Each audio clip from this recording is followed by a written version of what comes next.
Since the dawn of video games, gamers have wanted to do one thing more than anything else: move around. And move around they have. They've hopped around as frogs, they've snuck around as secret agents, they've slithered around as whatever Waluigi is. Most of the ways people walk around in video games is with their feet, but sometimes that can become too tedious. So what's the solution? Today, we'll be asking the most important question I've ever asked. Which video game vehicles are the most fun? For the sake of this list, I'm going to be ignoring all games where the whole premise is riding in or on vehicles. So stuff like Forza, SSX, and of course Mario Kart. Although if we included those, you and I both know exactly what the best vehicle would be. Say it with me, the Wild Wiggler. I'm also positive that on this list, I'll have missed some pretty good options, so if I omitted your favorite, please, that's a perfect opportunity to scream at me in the comments below. At the end of the day, fun is subjective, and I haven't played every video game there is, so I'll for sure miss it. So without further ado, and for fun, in ascending order, let's drive. The first vehicle we'll look at is the good old-fashioned bike in Pokemon. I grew up in a house where my dad only paid for cable on the months that the Tour de France was on, so we were a biking household, and finding a bike in my favorite video game was an excellent surprise. There are a lot of other bikes in video games. I think that the foldable bike in PUBG is a lot of fun, and you get the added benefit of PUBG not giving you any wiggle room on mistakes, so if you hit a rock while you're on the bike, you just pass away. And then I also have fond memories of the motorcycle in GTA 3. Back in 2016, a group of friends and I were all groomsmen in a wedding, and in the groomsmen waiting room there was an original Xbox with the big Duke controller, and we spent the entire time before the wedding trying to jump over a bridge into a currently locked area of the game. By the time we were supposed to go up on stage for the wedding, we had pulled it off. I don't remember what happened after that in the game, but I do remember that endeavor pretty vividly, and that right there is the magic of video games. I don't know if I've ever ridden a bike in a video game and not had a good time, but there's something about zipping around in a 2D pixelated world that just feels so good. The character walking speed isn't insufferably slow. I'm looking at you, Red Dead. But floating around Fuchsia City on a little speedy bike feels like you're part of the Matrix. And I'm loving every minute of it! Next up, we've got Halo's Ghost. There are other vehicles in Halo, and they're all designed to be played around and manipulated. I thought about picking the Mongoose for this because back around the Halo 3 era, my friends and I had a game that we like to call Jousting, where you would get 2 teams of 2 on Mongooses, 1 driver, obviously, and 1 person holding the energy sword, which is, I don't know, maybe the coolest weapon in all of human existence. And it's an alien weapon. You would get on a big map, have each of you far apart, and then just sprint at each other swinging. Simple game, I know, but so much fun. That being said, if you take away the fun sword, it's just a fancy military ATV.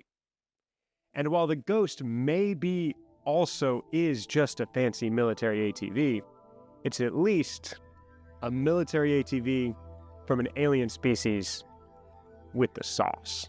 There's something about the reduced gravity floatiness paired with the boost ability that just feels right.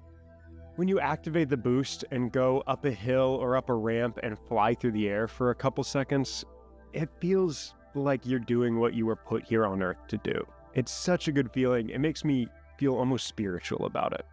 And then using it as a weapon is also fun. Boosting through enemies is a delight. Sure, it's got a gun, but if you've got a giant purple fist that shoots light out of the back of it when you boost forward, you're going to be doing some punching. Even the way you stop someone else driving the Ghost is cool.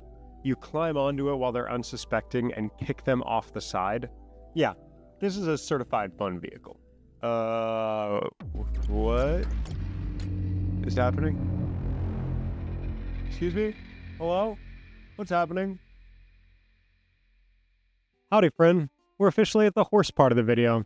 Horse girls, horse boys, horse people. Welcome to the video. Today I'm listing off my favorite video game vehicles, and I know what you're thinking. It's what I was questioning too. Is a horse a vehicle? Is mayonnaise an instrument? Is Alvin a chipmunk? Either way, I found a discussion on r/MLP Lounge which is a deeper dive of the My Little Pony subreddit that defines a vehicle as a means of carrying or transporting something. And that could definitely describe a horse. And truth be told, if I'm looking for some kind of Oxford Dictionary governing body of equestrian-related legalese, the My Little Pony subreddit seems like a perfect place to start.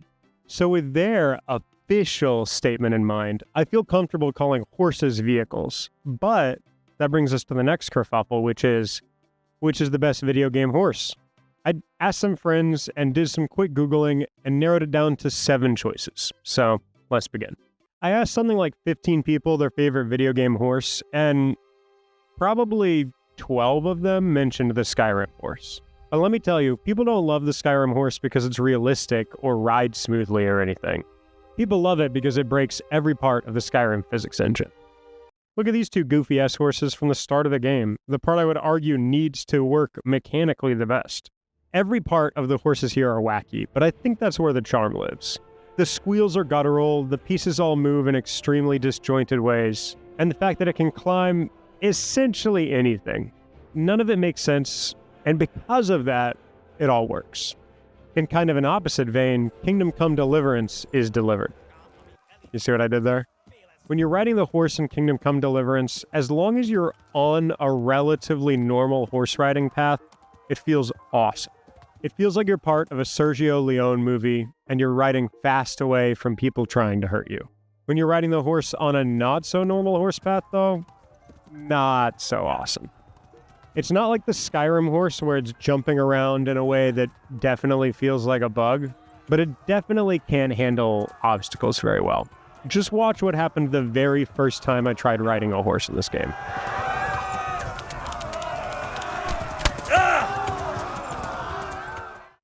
The way this game gives you the freedom to make experimental and different choices is extremely outstanding, especially considering the well-rounded story moments it has baked throughout. But if you're on a horse, you better be on a road. The horses in Red Dead Redemption 2 are pretty similar to everything else in the game. Extremely intensely detailed and realistic, sometimes to their own detriment. With the right DLC, you can even smell the horse's dookie while you're playing the game. That being said, the way the control scheme works while you're on the back of the horse is really nice. The fact that you can do all of these actions on horseback, like talking to a stranger while you're on the horse, feels so natural, it just makes sense. The horses in Breath of the Wild, and by extension Tears of the Kingdom, are pretty much just dumbed-down versions of the Red Dead horses. There's some fun customization options I found while I was poking through, and my wife walked by and said, "Oh, that's pretty, so that's why I have this hairstyle on this horse." But out of all of the games I'm listing for the horses, this is the game I played the most, by far. And truth be told, with the extensive fast travel and how close everything is together, I didn't really make much use of the horses. I caught, named, and trained a couple of them for some different quests, but I wasn't really riding in or on anything. I guess other than Tony Hawk's Pro Shield Surfer. Our friend Roach in Witcher 3 is awesome. She's extremely intuitive to ride, and you don't have to worry about where you leave her. She comes when you whistle, and if you hop off her, she stays roughly where you left her. Although I did find out that if you leave her near water, she'll actually wander a tiny bit over to start drinking, so make sure to keep her hydrated. I also think it is nice that there's only one horse you can ride on The Witcher 3, and you know her name is Roach. If I play Witcher 3 and you play Witcher 3, our experiences might be different, but we're both spending those experiences with our friend Roach, which I think is pretty beautiful. Counting horses as vehicles is one thing, but what do we count Torrent as from Elden Ring? Personally, I'm cool with counting him as a horse for the sake of this argument. Torrent's awesome. Kind of like Roach, but even more so, something I love about Torrent is only shared with the Spirit Ducati from Breath of the Wild.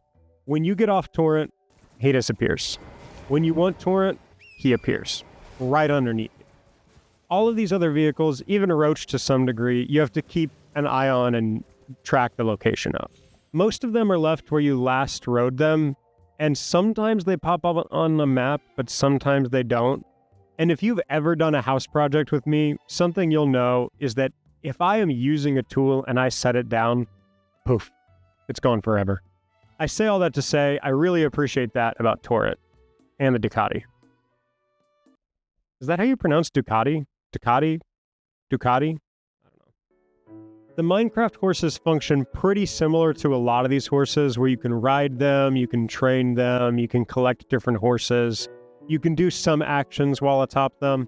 But if you're a huge nerd, you can actually dive deep into the breeding statistics and use stuff like Punnett squares to figure out how to make the most genetically superior horse. The team at Minecraft also clearly wanted you to value horses, because while horses were added to the game in July of 2013, until May of 2025, 12 years later, you couldn't even craft a saddle. You just have to find them as some kind of special treasure somewhere else on the map. So riding a horse in Minecraft has always felt kind of special. Out of all these horses, though, the only one that I would find myself going back to ride every time was the Red Dead horse.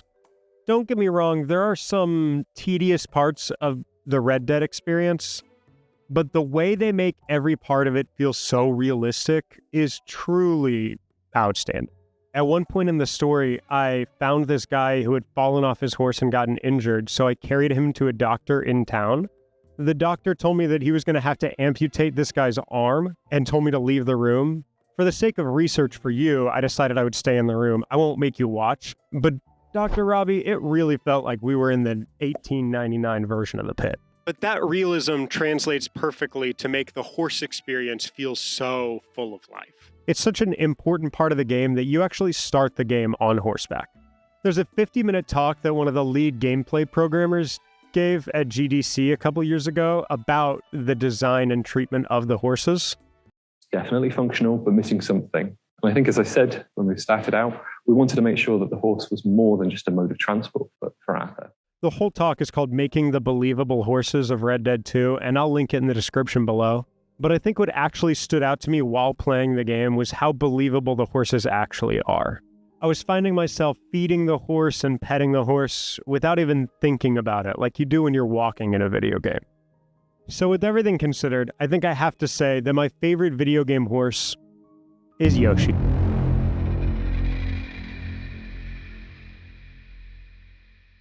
Yeah, I have no idea what happened there. Anyways, let's get back into it.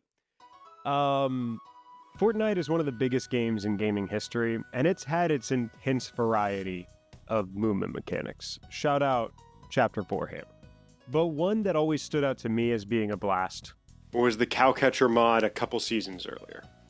It's truly a bummer that you can't experience this anymore, because the feeling of dropping in, getting a car, finding the mod, and then figuring out what building you were going to plow through was just so much fun. In a game world that can best be described as a sandbox, every element and every mechanic and every item is going to affect the world in a much more impactful way, which is why you have 9-year-olds with carpal tunnel syndrome cranking 90s to maximum height and sniping you in every single build match you enter. I'm 32 years old, so I'm only playing zero build, but we still dealt with our fair share of affecting the environment and trying to work spaces to our needs. And this is where the Cowcatcher comes in. Tired of someone camping out in a building taking pot shots with a sniper? Mow the whole building down. There was such a fun mechanic that the boys and I would ping a vehicle before we even landed, grab it, and immediately go get a Cowcatcher mod. So it does bum me out that they took it out of the game.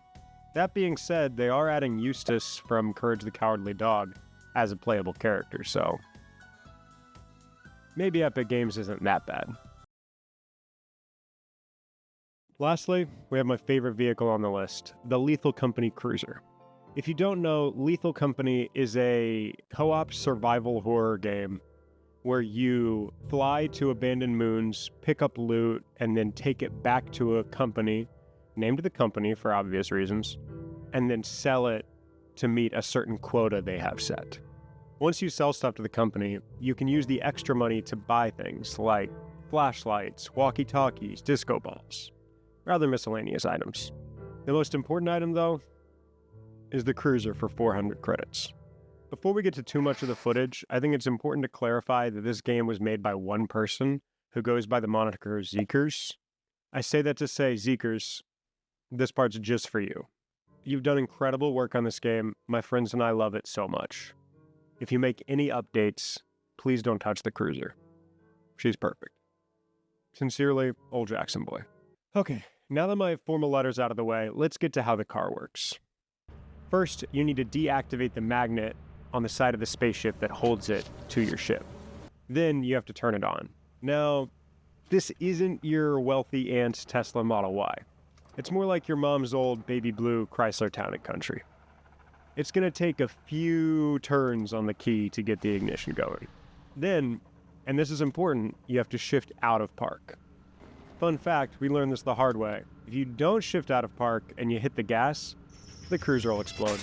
This is especially fun considering anyone can change what gear the cruiser is in, which has led to hijinks after hijinks. I was gonna say it's pretty crazy that your passenger can just like shift the car while you're driving, but then I remember that's how real cars work. It's just nobody ever does that. We've bought the cruiser something like 20 times, and I don't think we've used it in a helpful way once. There's a manual with a lot of fun highlights about either driving or being a passenger in the vehicle. There's a radio with only one volume setting with only annoying music. And there are windshield wipers that don't work at all. Actually, that might not be true. I don't really have any idea how effective they are against the rain. What I do know is this. It's similar to the Skyrim horse in terms of how goofy it is, but without any of the actual effectiveness. I don't know if I've ever laughed harder than the first time we blew ourselves up. If we can buy the cruiser, we do. And if we can't, then every penny we've earned looting or playing the casino mod is dedicated to purchasing this metal monstrosity. Everything about the Lethal Company cruiser is an absolute blast, which is why this wins the coveted Jackson finds this the most fun vehicle award. If you know someone that likes driving around in video games, send this their way. And if you know someone that doesn't, send this their way too. Thanks for watching. I'm Old Jackson Boy. Good night.